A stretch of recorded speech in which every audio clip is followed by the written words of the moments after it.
This is a nostalgic setup, isn't it? For those of you that came here for my reaction content, I used to film in this corner all the time. Filming reactions is just easier at my desk, so that's why I do that there. But now that I'm gonna start incorporating more like sit down kind of content, wanted to go back to my roots and film in my corner here. The only difference now is that Avery's guitars are in the back. But yeah, so hey everybody.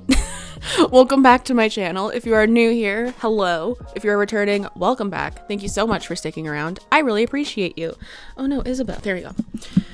So I've had just like a not super slay kind of day. Honestly, not a super slay kind of week, if I'm being honest with you. But I still wanted to film a video. I went to Target and I got some coffee and I got like new skincare stuff. I figured today, also, this is coming off of the last video that I posted about wanting to evolve my content a little bit. And I think, and on that video, I got some comments, and I've gotten comments here and there, both on Instagram, on videos, that kind of stuff, about telling my experience, if I feel comfortable to talk about my experience coming out, with my sexuality, that kind of stuff. And honestly, I've wanted to talk about it for a while, but it kind of was reliant on my girlfriend's comfortability with that. Before I get into anything, I just need to put it out here that I have her explicit permission, blessing, whatever you want to call it, to make this video and to talk about her and my experiences, because she is a big part of me finally coming to terms with my sexuality, owning my sexuality, all that kind of stuff. So yes. But since I've had not such a super slay day, I figured I would do a little face mask and just like hang out and talk, because I haven't filmed a video. I mean, my last video was like this, but I haven't filmed a video like this in a really long time. And honestly, it feels very good. So yeah, I might make this like a series, like self-care Saturdays. Not every Saturday, only when I have something to talk about. I don't know. My content strategy is very up in the air at the moment.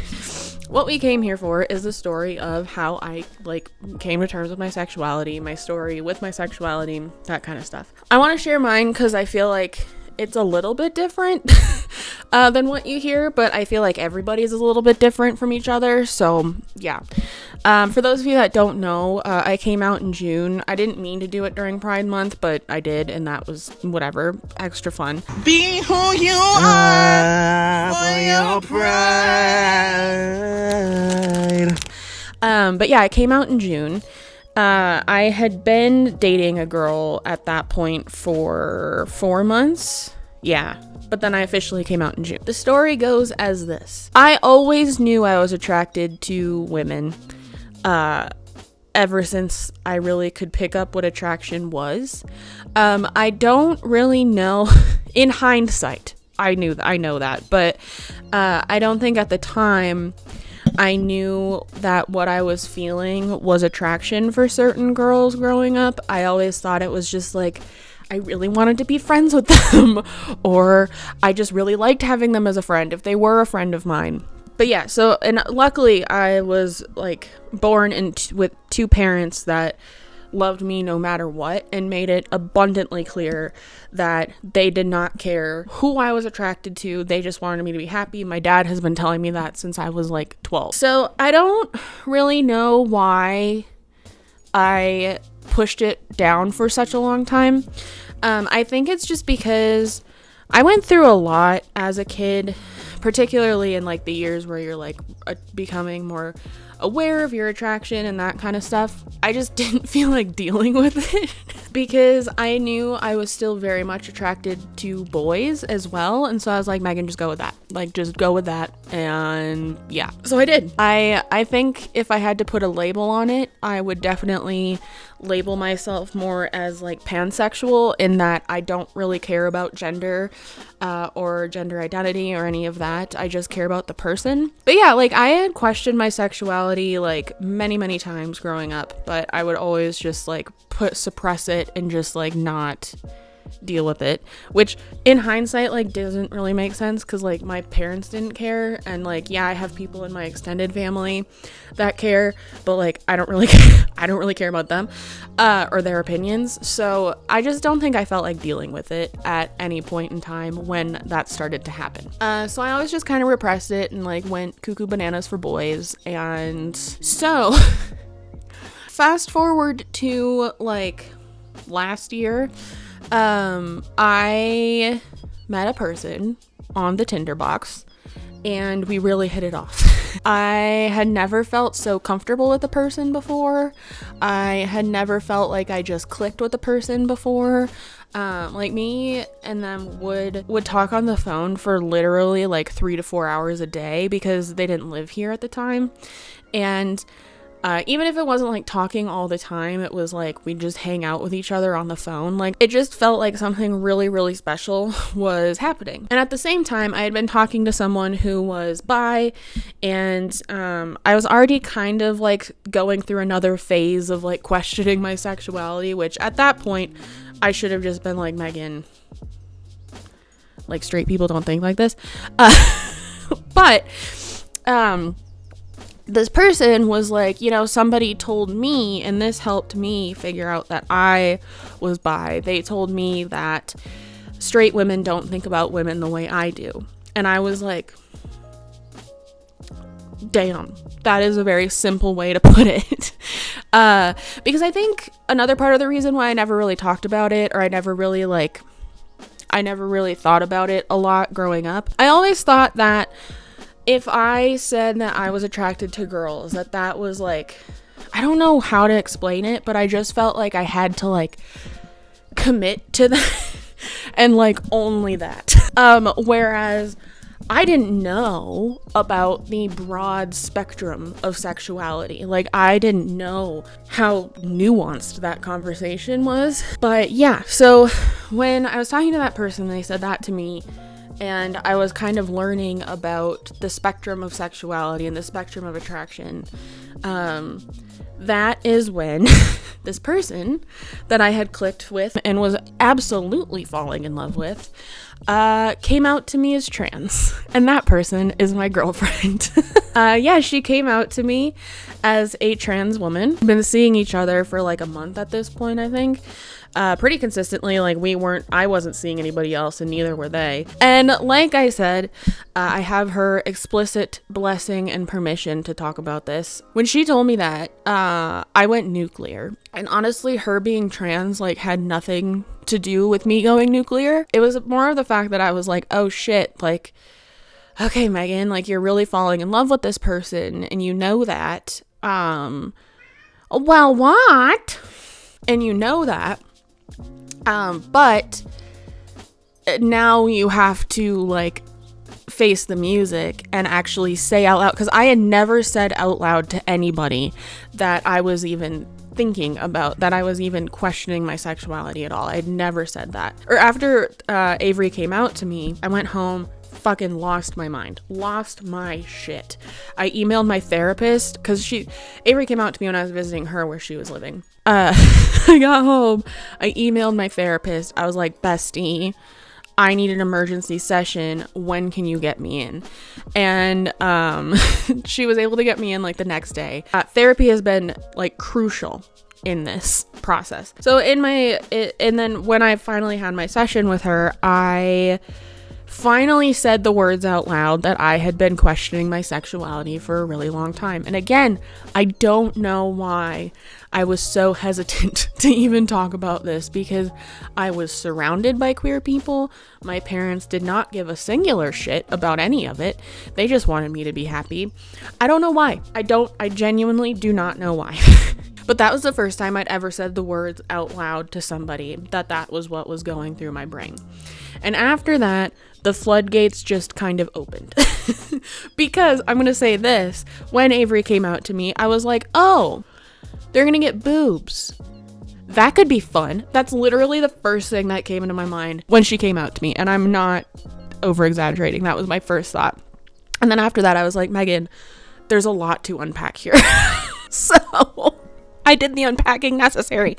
And I'm so lucky to have parents that I can talk to about this. And so like I called them back and forth and kind of explained to them what was going on. And I told Avery, I was like, this is a very new thing for me, dating a girl and dating a trans person. Let's take it day by day. Let's see what's going on. And that's what we've done. That's what we've been doing ever since. And we're coming up on our year anniversary in April. And she now lives with me. So I'd say we're doing pretty good. It's by far the healthiest, comfiest, like most communicative relationship I think I've ever been in. And I think I never really knew what true love felt like until this relationship. And to me, it's just like being comfy with somebody. That's like the pinnacle of like love for me now, is like just being able to be comfortable with somebody no matter what you're doing. And it has been such a cool journey. So after Avery came out to me and I kind of worked through stuff and I was like, okay, I'm definitely not straight. I allowed myself to finally start seeing women as like attractive, like sexually attractive, as in like I was sexually attracted to them, which is something I was not allowing myself to feel for a really long time. And again, I don't know why. And once I started doing that, it felt natural. It felt normal. And I started consuming a lot more like queer media and TV shows, movies, books, music, all of that stuff. I started like really tapping into it. And I had always been a huge ally growing up and surrounded by queer people my entire life. I mean, I grew up in theater and band, and yeah. And there was just something about those people that I always really admired. And I think in hindsight, I had crushes on some of them, but also I just really admired them for at such a young age to be out and proud and all of that. Whereas like it was just something that like for some reason I couldn't allow myself to celebrate. Not that I didn't like it about myself, it was just something that I felt like I couldn't allow myself to feel at the time.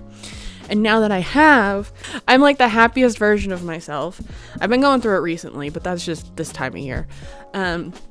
Overall, I'm the most content with myself that I think I've ever been. And yeah, it's been really cool.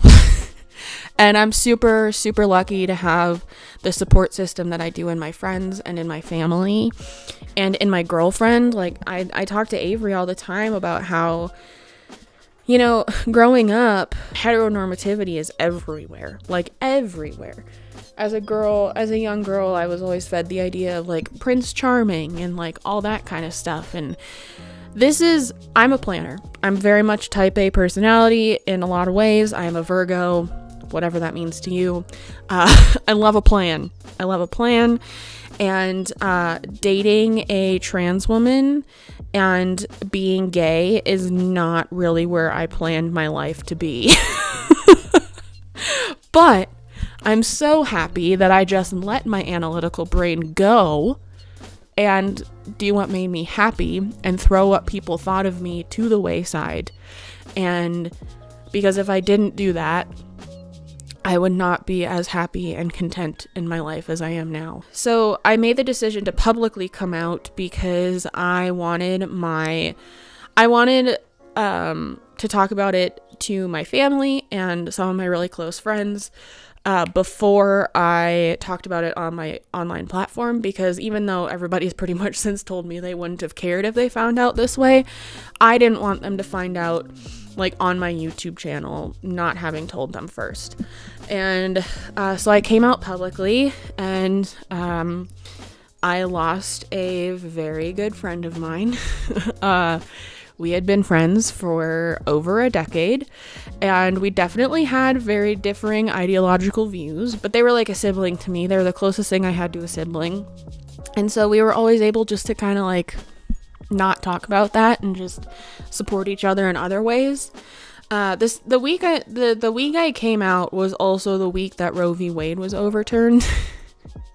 And I and my parents are of the belief that she kind of used my views on that as a reason to break up with me after coming out.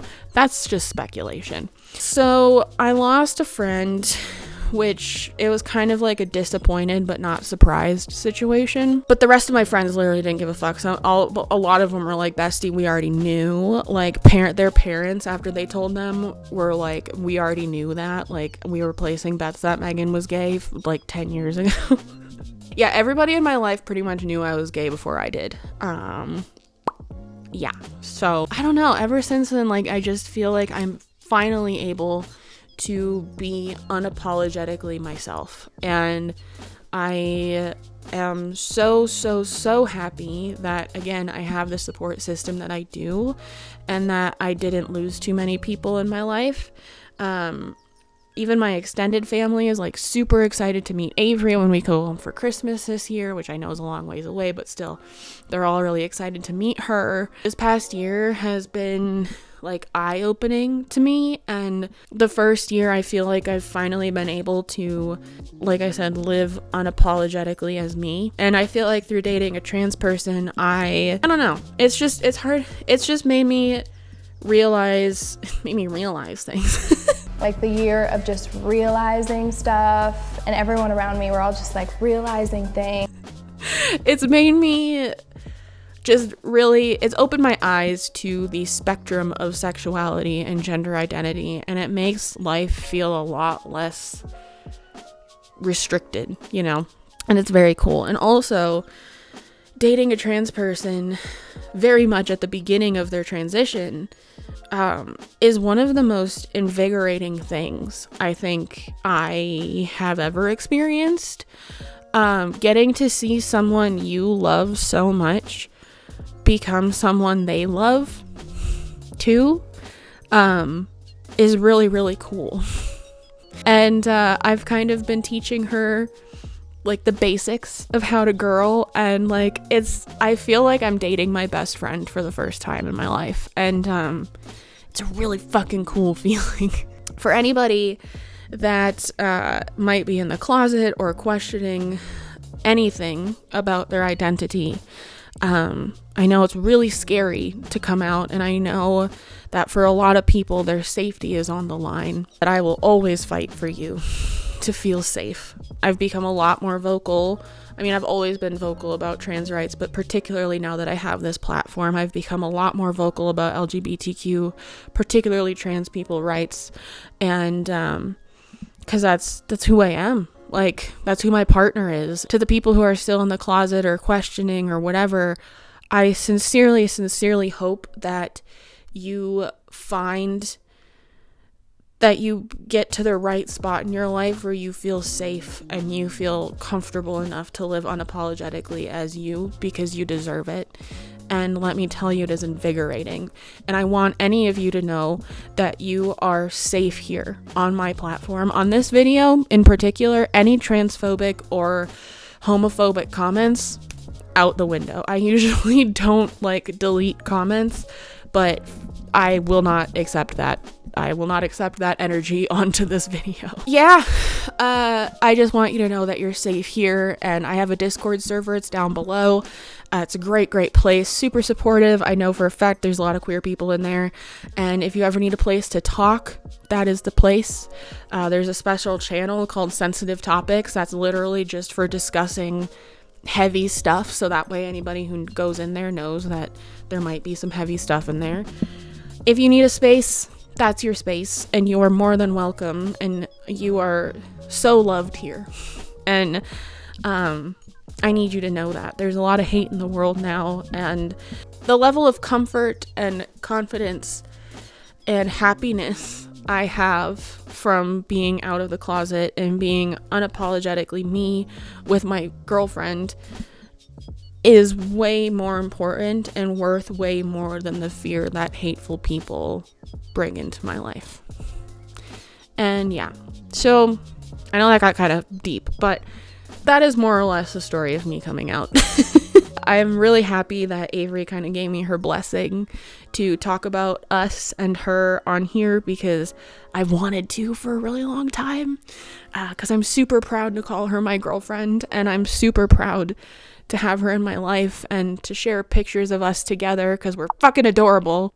And honestly, sitting here and talking has turned this not so super slay day into something pretty okay. Like, that rhymed. That was a good rhyme. So that was all I wanted to talk about today. Thank you for listening to me. It feels really good to be filming this kind of content again, where I just sit down and use the camera as kind of like a video diary. Yeah, thanks for watching. I'm gonna go wash this face mask off my face now. Be kind to yourself, be kind to others, drink your water, take your meds, and I'll see you in the next one. Okay, bye.